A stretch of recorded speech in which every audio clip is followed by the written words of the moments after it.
Hello everyone. तो आज हम देखने वाले हैं उत्तराखंड राज्य की जलवायु, प्राकृतिक आपदाएं व आपदा प्रबंधन के बारे में। तो चलिए शुरू करते हैं।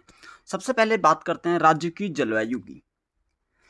किसी भी स्थान की जलवायु वहाँ की अक्षांशीय व देशांतरी स्थिति, जल और स्थल का विवरण, समुद्र तट से दूरी व समुद्र तल से ऊंचाई आदि कारकों पर निर्भर करती है। राज्य में सामान्य रूप से 3 प्रचलित ऋतुएं ग्रीष्म, वर्षा व शीत ऋतु ही हैं। ग्रीष्म ऋतु को राज्य की स्थानीय भाषा में रूड़ी व खरसाऊ, वर्षा ऋतु को बसगाल व चौमास तथा शीत ऋतु को स्यूंद व शीतकला नामों से जाना जाता है। ग्रीष्म ऋतु। राज्य में ग्रीष्म ऋतु का प्रभाव मार्च से मध्य जून तक रहता है। मई व जून में तापमान अधिक रहता है व इस समय राज्य में उष्ण कटिबंधीय दशाएं पाई जाती हैं।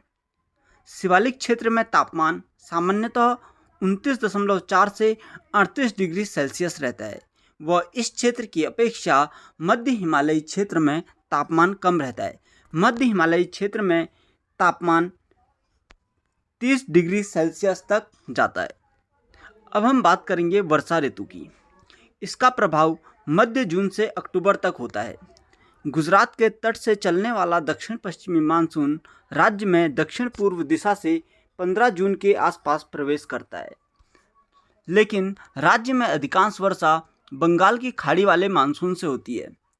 उत्तराखंड राज्य में औसत वर्षा 150 से 200 सेंटीमीटर तक होती है।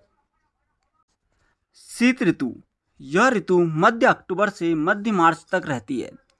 राज्य का सबसे ठंडा महीना जनवरी व सबसे गर्म महीना जून है।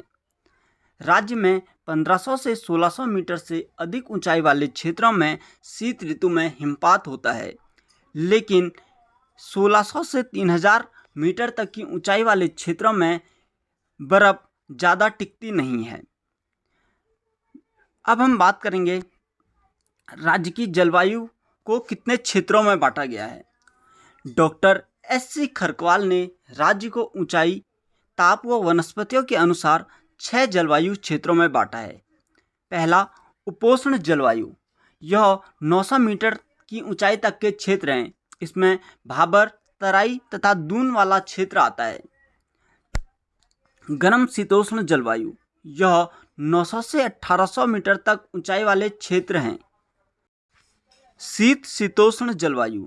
1800 से 3000 मीटर के मध्य के क्षेत्र में शीत शीतोष्ण जलवायु पाई जाती है। एल्पाइन जलवायु। 3000 से 4200 मीटर तक की ऊंचाई वाले क्षेत्रों में एल्पाइन जलवायु पाई जाती है। ऐसे क्षेत्र जहां पर एल्पाइन जलवायु पाई जाती है वहां का तापमान 10 डिग्री सेल्सियस से हमेशा कम रहता है। हिमानी जलवायु। हिमानी जलवायु 4200 मीटर से ऊपर के क्षेत्रों में पाई जाती है। हमारे जितने भी बड़े बड़े पर्वत श्रेणियां हैं व ग्लेशियर हैं वहां पर हिमानी प्रकार की जलवायु ही पाई जाती है। शीत शुष्क जलवायु। शीत शुष्क जलवायु 2500 से 3500 मीटर तक ऊंचाई वाले ट्रांस हिमालयी क्षेत्रों में पाई जाती है। अब हम बात करेंगे राज्य में प्राकृतिक आपदाओं की। विशिष्ट भौगोलिक संरचना के कारण राज्य में अनेक प्रकार की प्राकृतिक आपदाएं होती हैं, जिनमें भूकंप, भूस्खलन, अत्यधिक बारिश का होना, वनाग्नि व बाढ़ आदि हैं। सबसे पहले बात करते हैं भूकंप की। वैज्ञानिकों ने भारत को 5 भूकंप जोनों में विभाजित किया है, जिनमें से 2 क्षेत्र उत्तराखंड में पड़ते हैं, जोन 4 और जोन 5। जोन 4 अधिक प्रभाव क्षेत्र वाला और जोन 5 अधिकतम प्रभाव क्षेत्र वाला इलाका है।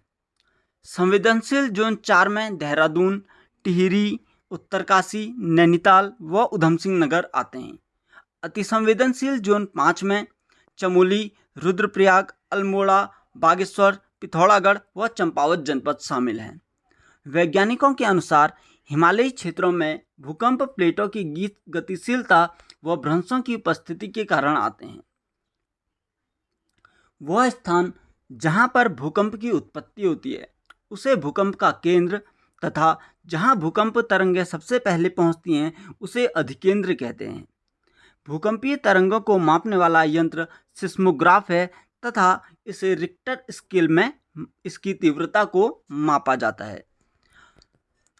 भारत के कुल भूकंपों में से 68% भूकंप हिमालयी क्षेत्रों में आते हैं व विश्व के संदर्भ में 10% भूकंप हिमालयी क्षेत्रों में आते हैं। भूकंपविदों का मानना है कि केंद्रीय भ्रंश रेखा चमोली, गोपेश्वर, देवलधार व गंगा घाटी से होते हुए टिहरी बांध के नीचे से होकर गुजरती है, जिस कारण इस बांध का विरोध भी हुआ था और सुंदरलाल बहुगुणा के नेतृत्व में 76 दिन तक इसका कार्य भी रुका था। भूकंप की तीव्रता मापने हेतु राज्य में 3 भूकंप मापी स्टेशन क्रमशः देहरादून, टिहरी व गरुड़गंगा में स्थित हैं। गरुड़गंगा चमोली जनपद में है। अब हम देखेंगे उत्तराखंड में कुछ प्रमुख विनाशकारी भूकंपों के बारे में। इनमें सबसे ज़्यादा तीव्रता का भूकंप 1 सितंबर 1803 को बद्रीनाथ में आया था, जिसकी रिक्टर स्केल पर तीव्रता 9.0 मापी गई थी। इसी भूकंप का फायदा उठाकर गोरखों ने गढ़वाल पर शासन किया था। इस समय गढ़वाल में काफ़ी क्षति हुई थी तथा इसके बाद वहाँ पर गोरखों का आधिपत्य हो गया था। यहाँ पर कुछ और अन्य भूकंपों की जानकारी दी हुई है, जिन्हें आप देख लीजिएगा। अब हम बात करेंगे राज्य की सबसे बड़ी प्राकृतिक आपदा केदारनाथ आपदा की। यह 16 व 17 जनवरी 2013 को हुई। इस दिन राज्य में लगातार बारिश हुई थी व कई स्थानों पर बादल फटे थे, जिसके परिणाम स्वरूप कई स्थानों पर भूस्खलन हुआ व नदियां उफान में आ गई, जिसके कारण रुद्रप्रयाग, चमोली, उत्तरकाशी, पौड़ी, टिहरी व पिथौरागढ़ जनपद में काफ़ी हानि हुई। इनमें सबसे ज़्यादा हानि केदारनाथ घाटी में हुई थी। राज्य के ज्ञात इतिहास में यह सबसे बड़ी प्राकृतिक आपदा है।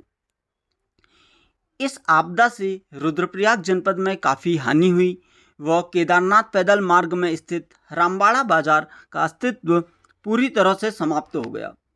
इस आपदा के दौरान कई हजार लोगों की जान गई थी व कई भवन ध्वस्त हो गए थे। केदारनाथ मंदिर परिसर पूरी तरह से मलबे में समा गया था। इस आपदा में मंदाकिनी नदी द्वारा खूब तबाही मचाई गई थी व इसके बाद मंदाकिनी नदी की लंबाई 5 किलोमीटर बढ़कर 110 किलोमीटर हो गई थी। केदारनाथ आपदा के कारण मंदिर में 86 दिनों तक पूजा बाधित रही थी।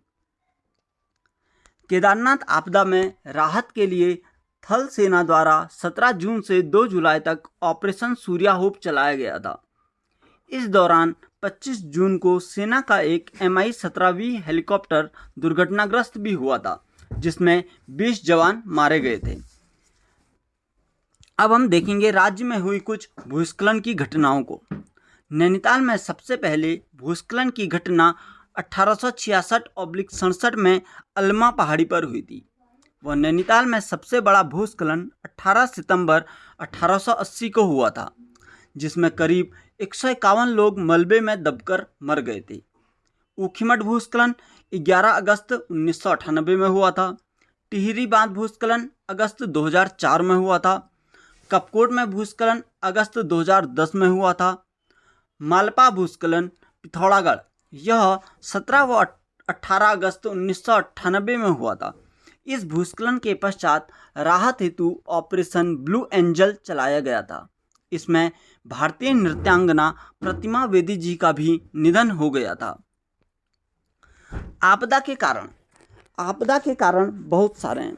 इनमें निम्न हैं: बढ़ता शहरीकरण, वनों का ह्रास, बांध और बिजली संयंत्रों का निर्माण, अवैध खनन आदि।